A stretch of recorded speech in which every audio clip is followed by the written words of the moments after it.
Morning, my friend. Ang ating topic lang ngayon is about sa ating sarili, no? Mga preparing for a useful life, no? Preparing tayo sa sa ating buhay dito sa ang A natin, real man, no? Number 1, diligent and self-confidence. Yan ang ating talakayin ngayon. At ano ba ang para mag-real man ka? No? At real man ka. Yan ang ating tingnan kung ano a real man is a man who honestly tries in live up to the best he knows, no? The best he knows, no? A real man has the humility of Christ. He is never proud, or no matter how great he is. He is na yan. San great siya? Humble lang siya yapon. Nang hindi siya daw medyo hambog, no? Yan, humble lang. Parang salo ka lang, pero maano ka na, no? Real man ka yan. Humble, no?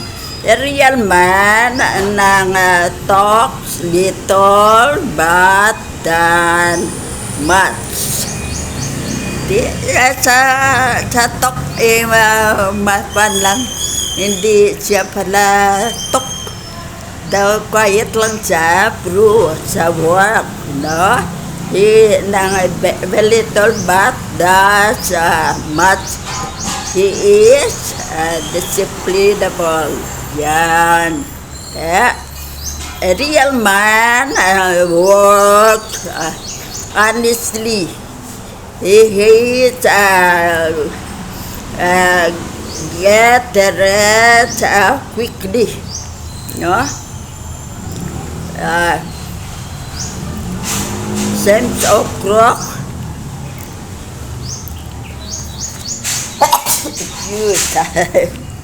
Ito, may naman tayo. Nang na to tayo, no? A real man is what humility. He hates get rich quickly, no? Sense of crook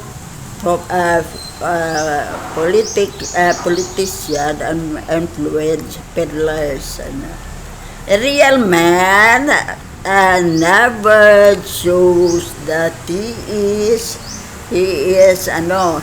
more intelligent than the other man. They does not judge other people. Yan ang gawin natin, no? Ni real man, para maging real man tayo. A real man never a real man love his neighbor as he love himself. Wow, yan pala. Love your neighbor, no? A real man is loyal to his friends. He stick to him for better or for worse, through thick and thin. A real man does not hurt a woman physically by morally he loves, but he loves, but and wants and faithfully. A real man, well, he is the paragon of man. Yan ang ng real man. Nalaman nyo na kung ano ang real man. Yan. Diligence is the employment of head, hands, and heart in a worthwhile person in industry. It means giving steady attention to the work on hand. It is perseverance and patient. Ang application of effort of the desired goal. Yan ang real man. Nalaman nyo na kung ano ang real man. Kaya yan ang gawin natin. Ano pa? Yan ang preparation for useful life. Real man. Ang real man is diligence, self-confidence, and personal discipline and self-control. Ayan. Ano ang gawin natin? Personal discipline at self-control. Number 1 natin, mental health. Ayan. Ang number 3, B natin, economy of time, Yan ang ating dasyon. Ang earthly start natin sa life, 2 ways of processing and thrift and economy, keeping yourself attracted to na very magkano ka always, hindi ka pa tamad-tamad magpaganda o magpapogi. Kaya na ang kailangan natin, maging attractive tayo, maski sa mister natin, pag hindi ka na noon nang hindi pa kayo magka-partner, ang kagandahan mo ang nakita niya. Pero pag nag-Mr. and Mrs. na pinabayaan ni Mrs. ang sarili, kaya ganyan,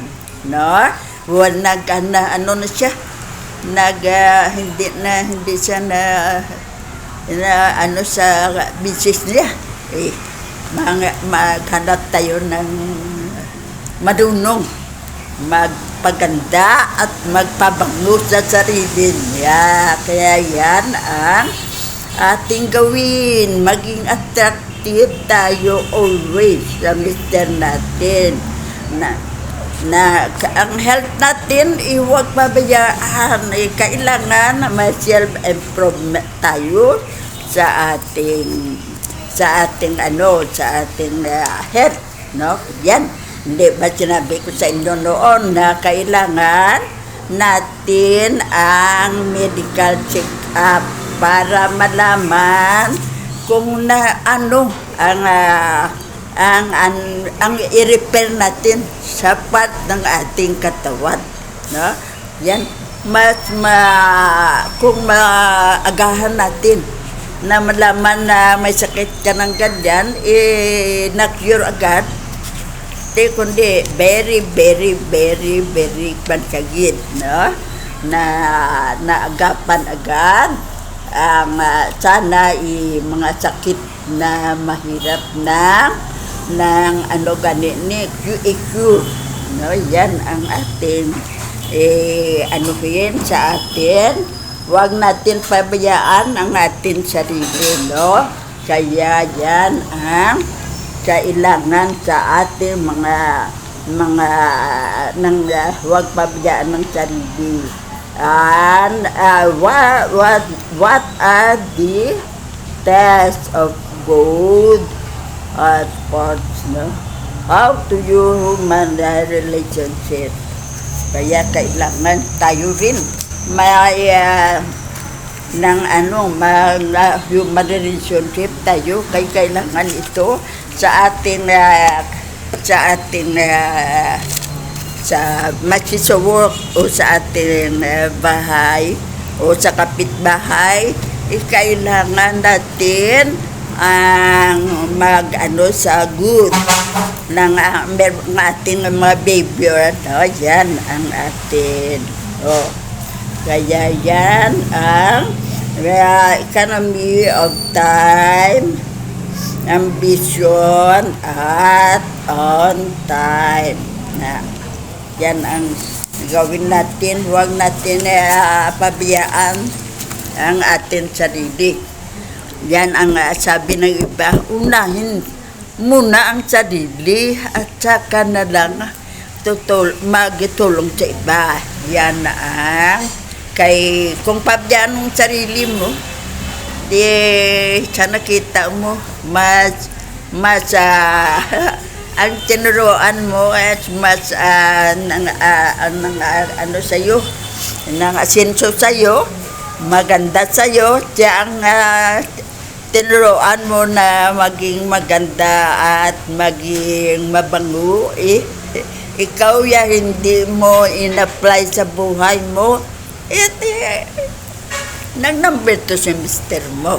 Kaya mga friend, unahin natin ang ating sarili. Kaya kailangan may personality development tayo.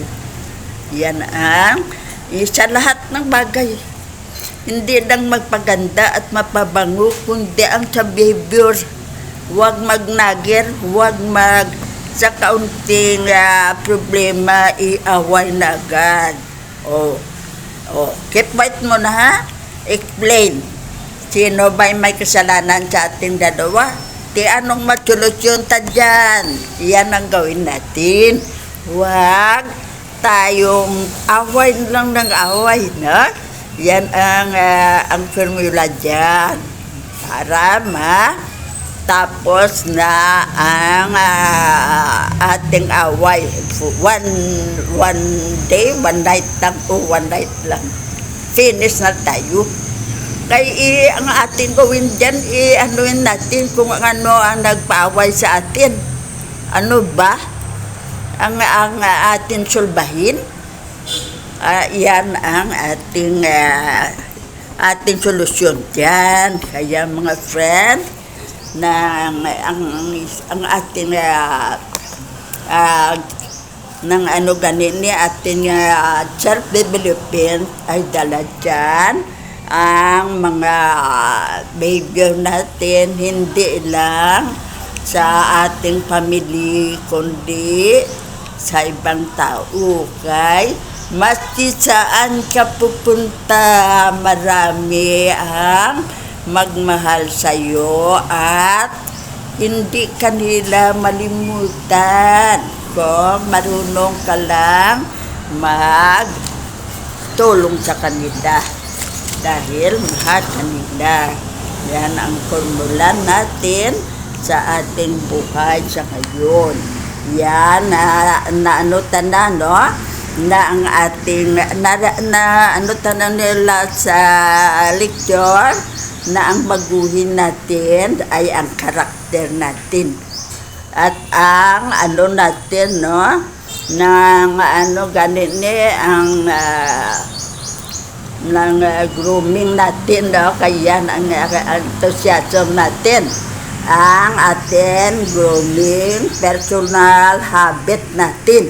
Ang personal habit natin na medyo hindi maganda, i-erase natin yan. Yan, tulad ng nagger, na maliit lang na bagay, hasta friend mo, hindi na kayo friend, kuha na enemy na siya, kay ikaw ang may kasalanan, kay maliit lang na bagay, pinalaki mo na. Kaya yan sa personal habit mo yan. Diyan na focus sa personal habit natin na kailangan natin baguhin ang mga attitude natin, no? Na kailangan maging friendliness tayo, mga marunong tayong mag-PR, friend, no? Mag-create ng friend. Yan ang atin gawin, no? Ang atin intelligence gamitin kung ano ang pwede mong ma-share sa mga katulad mo, share mo ang nalalaman mo dyan na may apply nila sa buhay nila. Aggressiveness, may imagination ka na napakaganda ng result. Share mo yan sa mga kaibigan o ibang tao para ma-apply sa buhay nila na maging successful din sila, no? Yan, i-share mo yan. Initiative, thinking ability, human na relation, spiritual values, personal magnetism. Yan na ang gawin natin, no?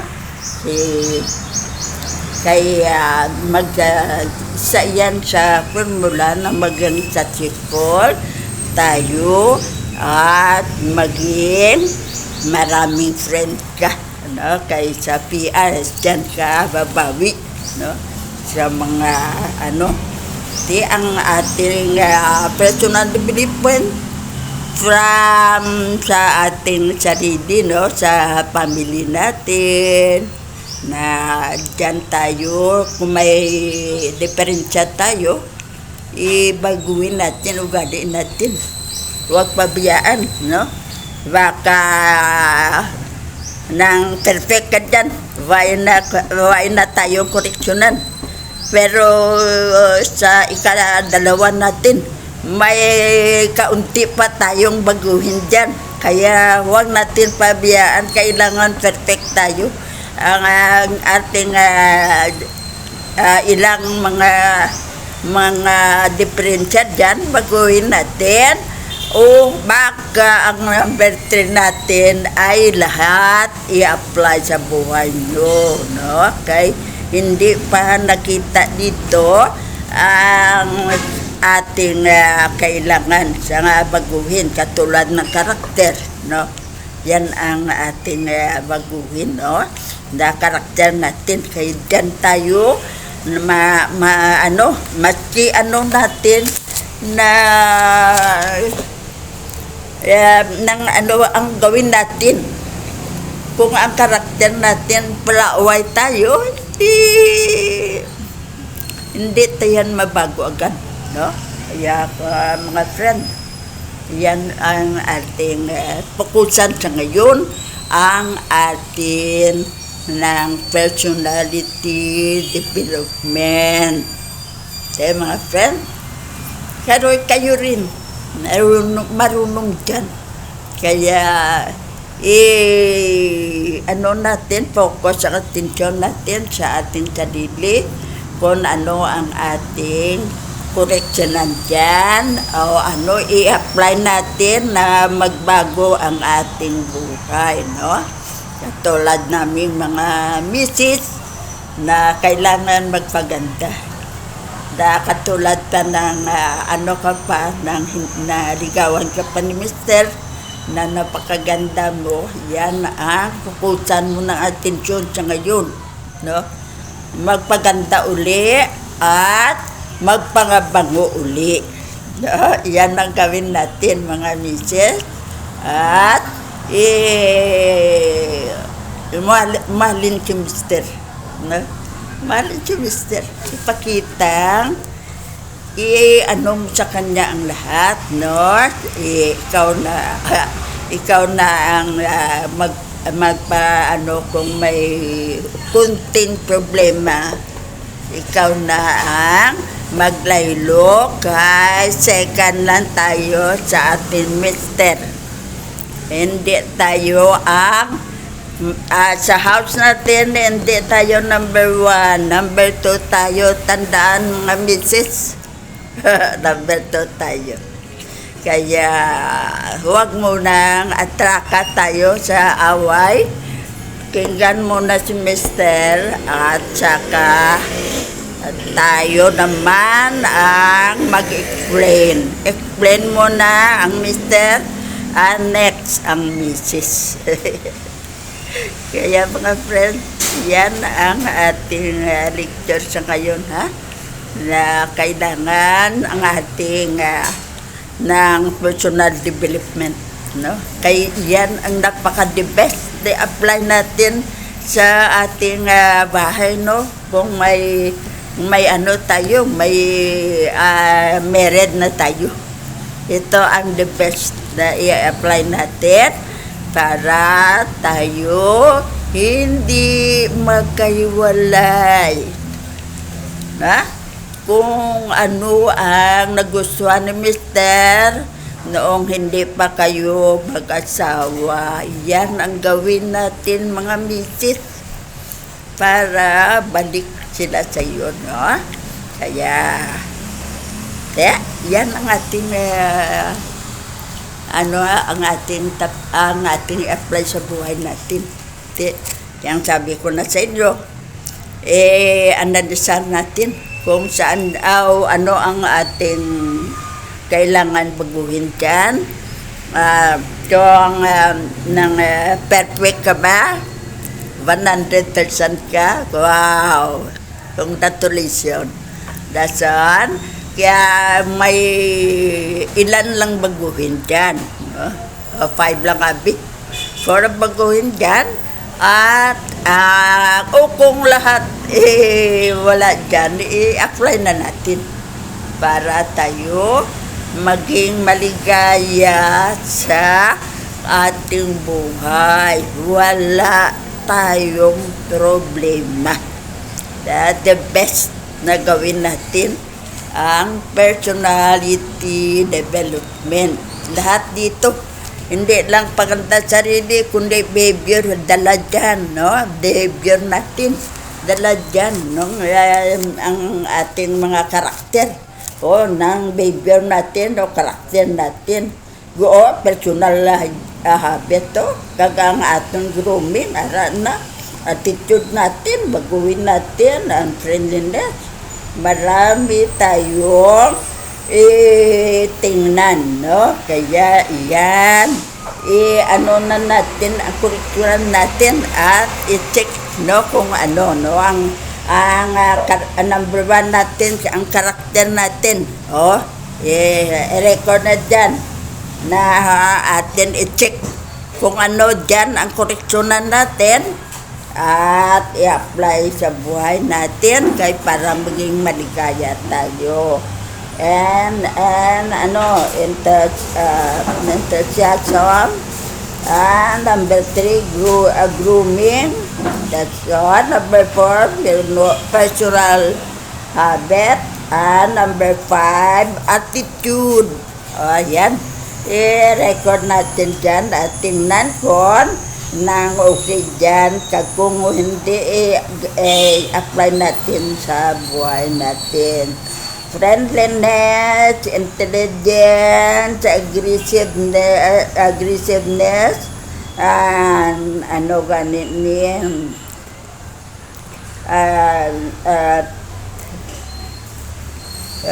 personal magnetism, spiritual values, and thinking ability, human relation, initiative, imagination, aggressiveness, no? Yan, intelligence and friendliness. Yan ang ating i-check at baguhin sa ating kailangan para maging successful at maligaya tayo. At dyan sa ating family at sa ibang mga tao ay perfect tayo. Kaya thank you sa pakikinig nyo, ha?